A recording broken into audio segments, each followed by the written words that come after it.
Baik teman-teman, alhamdulillah kesempatan pagi hari ini kita akan bahas tentang ada 4 ritual keyakinan agama tertentu di malam pergantian tahun baru Masehi atau di malam perayaan tahun baru Masehi. Wah, ajib ya, ada 4 keyakinan nih. Bahaya banget ya. Nah, kita akan buka dengan sebuah hadis dari Abu Daud tentang man tasabbah biqaumin fahuwa minhum. Kata Nabi, barang siapa yang menyerupai suatu kaum, maka dia termasuk kaum tersebut. Nauzubillah. Kita kan gak mau disamakan dengan kaum-kaum seperti mereka yang tidak beriman kepada Allah, yang mengimani bahwa Yesus adalah Tuhan. Kan nanti ada kaitannya, erat kaitannya dengan ajaran Nasrani berkaitan dengan tahun baru ini. Gitu dah. Nabi tidak pernah mengajarkan kita untuk merayakan tahun baru kan? Demi Allah tidak pernah merayakan Nabi tahun baru Masehi. Soalnya kan Nabi juga hidup pada zaman Masehi. Nabi itu lahir pada abad ke-6 ke-7 Masehi, hidup pada abad ke-6 ke-7 Masehi. Berarti di sini kalau Nabi pengen untuk merayakan bisa aja, tapi Nabi tidak pernah merayakan, tidak pernah ada riwayat sedikit pun tentang Nabi merayakan dan sahabat merayakan tahun baru, tidak ada.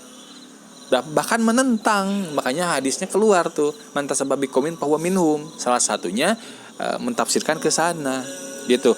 Nah, juga ternyata ketika kita lihat nih, kenapa ada unsur keyakinan agama Nasrani di malam pergantian tahun baru? Secara bahasa kata tahun Masehi dalam bahasa Arab kan itu artinya Al-Masih. Masehi, Al-Masih. Yang Al-Masih ini mengusap ya, mengusap atau menghapus Al-Masih. Ada Al-Masih Isa Al-Masih, ada Al-Masih Ad-Dajjal. Sama-sama menghapus tapi beda, kontennya beda ya, konteksnya beda. Nah, Al-Masih, Masihi, Masehi gitu. Al-Masih, Masihi, Masehi. Dalam bahasa Yahudi juga kan terkenal tuh ada kata Mesias. Itu kan dari kata Masehi, Mesias. Ya, Mesias. Artinya apa? Yang diurapi. Oh, yang diurapi. Terus juga dalam bahasa Latin juga ada. Kata-kata Masehi ini dalam bahasa Latin lebih tepatnya disebut dengan Anno Domini. Anno Domini ini artinya tahun Tuhan. Tahun Tuhan maksudnya apa? Tahun kelahiran Tuhan. Nauzubillah. Tuhan kita gak pernah lahir. Lam yalid walam yulad. Tapi mereka meyakini itu, ya silakan lakum dinukum waliyadin. Tapi kita gak ikut-ikutan. Gitu kan? Nah, kita lanjutkan. Makanya sebelum Masehi ini disebut dengan tahun apa? Sebelum Masehi disebut dengan tahun apa? Kalau kita biasanya dulu SM ya, sebelum Masehi, SM disingkat SM. Nah, disebut dengan BC, before Christ. Before Christ itu before, sebelum Christ, Yesus Kristus, sebelum lahirnya Yesus Kristus. Makanya erat sekali, nggak bisa dilepasin tuh. Terus juga coba kita lihat sejarah dari adanya penggagas tahun baru Masehi ini siapa sih? Sejarah penggagas tahun baru Masehi ini siapa gitu. Ternyata adalah dia seorang teolog ya. Seorang rahib Katolik namanya Dionysius Exiguus atau Dionysius Exiguus. Disebut juga dengan Sosigenes ya. Sosigenes. Nah, benar-benar merayakan tahun baru pada zaman Sosigenes. Namun nanti diresmikan lagi ya, dirayakan besar-besaran lagi oleh Paus Saint Gregory. Ke-13 kalau nggak salah ya, Gregory ke-13. Nah, itu abad ke-15 mulai semarak, mulai seluruh dunia Eropa mulai ikut, bangsa-bangsa Eropa mulai ikut semuanya, ya hampir semuanya ikut lah itu. Bahkan di seluruh dunia yang asalnya cuma di daratan Romawi saja mulai menyebar bahkan sampai ke Indonesia saat ini perayaan tahun baru itu. Yang asalnya digagas oleh tadi Sosigenes. Ya, nah, juga sebagai tambahan, tahun baru Masehi ini adalah tahunnya syiar untuk agama Nasrani yang meyakini Yesus sebagai Tuhan, gitu kan? Dan tentunya tidak akan ada tahun baru Masehi loh. Tidak akan ada tahun baru Masehi bila tidak ada keyakinan ini. Maka tentunya erat kaitannya tahun baru Masehi ini dengan agama Kristen atau ajaran keyakinan agama Kristen. Gitu juga tahun baru Masehi atau perayaan tanggal 31 Desember malam tahun baru ini juga biasanya mereka memperingati juga hari kematian Paus Saint Sylvester. Ya. Untuk apa? Untuk memperingati kematian Paus Saint Sylvester. Jadi malam tahun baru itu juga untuk memperingati kematian Paus ini. Aduh, Paus Katolik ini, mohon maaf. Untuk masalah agama mereka ya nggak masalah, silakan. Alhamdulillah lihat. Dan cuman kita nih, saya ngomongin di sini untuk orang-orang Muslim, bukan ngomongin agama orang lain, bukan enggak. Silahkan, saya nggak akan ganggu kok urusan mereka. Mau tahun baru, mau Natal, bodo amat. Silahkan, alhamdulillah lihat. Cuman saya ini di sini mengajak pada saudara-saudara saya yang seiman untuk menjauhi. Ini kan bukan budaya kita, bukan ajaran kita, bukan ritual kita. Itu yang pertama ya. Ini udah berapa menit nih? Oh, ada 5 menit, masih ada 5 menit lagi ya. 10 menit lagi masih ada. Oke. Juga yang kedua, erat kaitan dengan keyakinan orang-orang Yahudi. Loh, kok bisa? Iya. Karena orang-orang Yahudi juga punya yang namanya tahun baru, suka merayakan tahun baru yang disebut dengan Rosh Hashanah. Ya, Rosh Hashanah ini tahun baru umat-umat Yahudi yang berdasarkan penanggalan Ibrani, penanggalan tahun Ibrani. Mereka juga orang-orang Yahudi ini suka merayakannya dengan cara meniup trompet-trompet. Kalau nggak salah dari kambing ya, dari tanduk kambing ya, disebut dengan horse ya, atau horn. Disebut dengan horn itu dari tanduk kambing. Trompetnya sendiri namanya shofarot. Ya, trompetnya shofarot. Jadi kalau bahasa kita trompet, kalau bahasa Yahudi shofarot. Nah, itu mereka meniup trompet ini ketika malam tahun baru untuk merayakan tahun baru Rosh Hashanah ini. Merayakan tahun baru versi mereka. Juga untuk apa? Untuk mengusir setan katanya. Wow, makanya kita bisa lihat nanti dalam Alkitab Imamat kalau nggak salah ya. Saya pernah install Alkitab pun saya baca. Dalam Alkitab Imamat ayat 23-24 itu disebutkan tentang orang-orang Yahudi yang suka meniup-niup trompet ketika tahun baru. Tuh. Jadi dalam keyakinan Yahudi dan keyakinan Nasrani, meniup trompet pada tahun baru itu sebuah ritual. Gitu kan? Ya, maka udah jelas ini ada 2 agama yang berkaitan dengan malam tahun baru. Sekarang yang ketiga apa? Berkaitan dengan apa yang ketiga? Berkaitan dengan keyakinan orang-orang Majusi. Perayaan-perayaan orang-orang Majusi itu identik dengan perayaan menyalakan api. Ya enggak? Makanya orang-orang yang merayakan tahun baru pada zaman ini kan suka membakar petasan, kembang api. Padahal orang-orang Majusi dari dulu tuh udah punya namanya ritual-ritual seperti itu. Dan mereka juga punya yang namanya tahun baru. Ketika merayakan tahun baru itu mereka meniup-niup trompet, menyalakan api ya. Dan disebut juga dengan tahun Nairus. Malam tahun mereka itu bukan tahun baru Masehi tapi Nairus. Tahun baru Nairus, tahun barunya orang-orang Majusi. Mereka mempunyai 2 Tuhan. Wow. Ya, mempunyai 2 Tuhan. Kita kan satu, Qul huwallahu ahad. Nah, mereka enggak. Ada 2, ada Dwi, ya. Yang pertama namanya Tuhan Ahura Mazda, katanya Tuhan kebaikan. Yang kedua ada Tuhan Ahriman, ada Tuhan kejelekan, namanya Tuhan kejelekan. Jadi ada 2 Tuhan, Ahura Mazda dan Ahriman, Tuhan kebaikan dan Tuhan keburukan. Itu menurut keyakinan orang-orang Majusi yang dulu tuh tersebar di daerah Persia ya.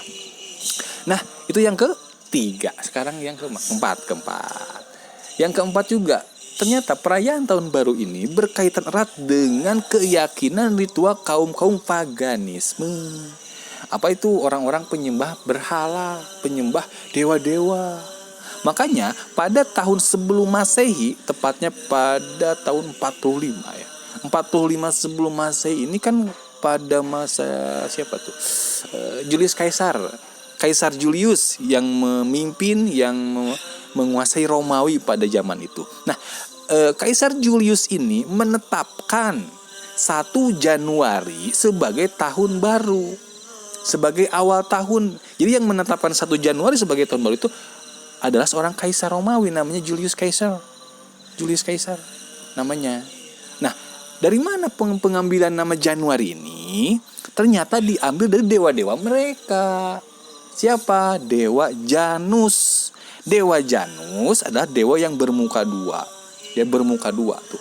Nah, berarti nama Januari ini diambil dari dewa Janus, dewanya mereka. Ketika mereka merayakan tahun baru, itu untuk apa? Untuk menyembah kepada dewa Janus, mengharap berkah dari dewa Janus. Nauzubillah. Jadi nggak ada dalam Islam sejarah bahwa penamaan bulan-bulan di Masehi itu dari Islam, nggak ada. Itu dari orang-orang zaman dulu, orang-orang pagan. Ya, abad keempat, bukan abad, tahun ke-45 SM sebelum Masehi atau BC, before Christ ya. Itu. Nah, juga bulan-bulan lain ternyata diambil dari mitologi keyakinan mereka, agama atau dewa-dewa mereka. Seperti Februari diambil dari dewa Pebrus. Dewa Pebrus itu dewa kematian. Dewa Pebrus dewa kematian. Nauzubillah. Terus juga ada namanya tuh Maret ya, Januari, Februari, Maret itu diambil dari dewa Mars, dewa perang. Mars ada juga tuh, planet Mars ya, dewa perang itu diambilnya tuh. Ada juga semisal April, bulan April itu diambil dari dewi ya, seorang dewi, bukan orang, ini bukan seorang dewi menurut keyakinan mereka. Dewi apa? Dewi Apros, makanya diambil April dari kata Apros. Dewi ini disebut juga dengan Dewi Venus gitu. Januari, Februari, Maret, April, Mei, Juni, Juli, apalagi ya saya lupa. Juni juga kan diambil dari istrinya Jupiter ya. Mohon maaf, dewa tuh punya istri. Dewa Jupiter punya istri namanya Dewi Juno. Nah, Juno ini nanti diambil untuk nama bulan Juni. Ada istrinya ya. Nah, juga untuk misalkan kata Juli ya, kalau Juli sendiri diambil dari Kaisar Julius, kaisar. Seperti juga bulan Agustus diambil dari kata Kaisar Agustus, kaisar pertama pendiri Romawi itu tuh.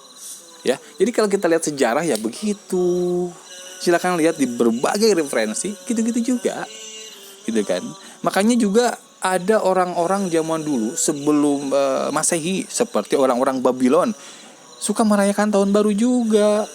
4000 tahun yang lalu merayakan tahun baru. Nah, kita ikut-ikutan merayakan. Ya Allah, udah jelas nih ada unsur 4 keyakinan agama non-muslim yang erat kaitan dengan malam tahun baru atau perayaan tahun baru Masehi. Terus kita ikut-ikutan. Nauzubillah. Ya, jauhi sekarang, boikot. Maksudnya boikot untuk tidak ikut-ikutan, ya, untuk tidak membeli produk-produk seperti trompet. Nah, ngomongin trompet, jadi saya jadi ingat nih, ngomongin trompet. Kalau kita tahu sejarah trompet, tadi itu sejarah Yahudi.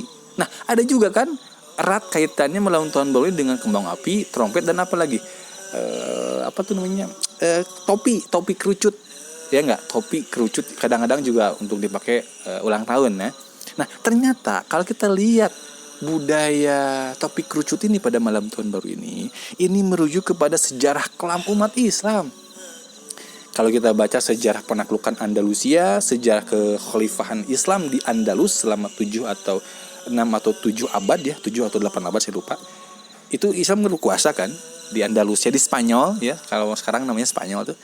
Itu berkuasa. Nah, detik-detik Islam mundur dan Islam dibantai itu, Islam mengalami kemunduran yang sangat besar, sehingga Andalusia atau Spanyol mulai dikuasai lagi oleh yang namanya Ratu Isabella dari Portugal. Nah, nanti Ratu Isabella ini berkonspirasi dengan Raja Ferdinand dari Aragon pada abad ke-14 atau 14, mereka ini menguasai Spanyol.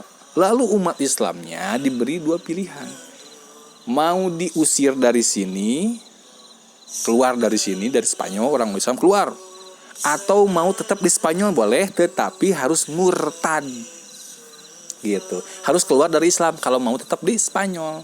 Nah, yang murtad inilah ya, yang murtad, yang converso, kalau bahasa Latinnya itu converso, yang mengganti keyakinan ya, mengkonvers, itu disebut dengan San Benito. Karena digunakan peci atau topi kerucut, peci San Benito. Jadi asal usul peci kerucut, topi kerucut itu adalah dari pembantaian orang Islam yang tidak mau masuk Islam, yang tidak mau masuk Kristen keluar dari Andalus. Tapi pada ujungnya dibohongin, bukan disuruh keluar, tapi dibantai, dipenggal, dibakar di kapal, dibantai orang-orang Islam pada zaman itu yang tidak mau masuk Kristen. Yang mau masuk Kristen yaitu yang murtad, digunakanlah peci atau dipaksa menggunakan peci San Benito atau peci kerucut itu. Jadi kalau kita melihat peci kerucut, serasa mengenang sejarah Andalusia kalau saya pribadi. Mengerikan, menyayat hati, pilu hati saya. Ya. Nah sekarang kita ikut-ikutan rame-rame tiup-tiup trompet Yahudi, menyalakan kembang api Majusi, menggunakan peci kaum sejarah dari Andalusia. Nauzubillah, sejarah kelam. Jadi simbol kemurtadan itu peci itu tuh. Hati-hati, ya. Nah, maka dari itu sampai ada waktu ada 15 menit. Wah, udah 16 menit. Saya nggak bisa lebih lama padahal saya ingin menjelaskan lebih detail ya. Oke, mungkin itu. Wallahu a'lam bishawab.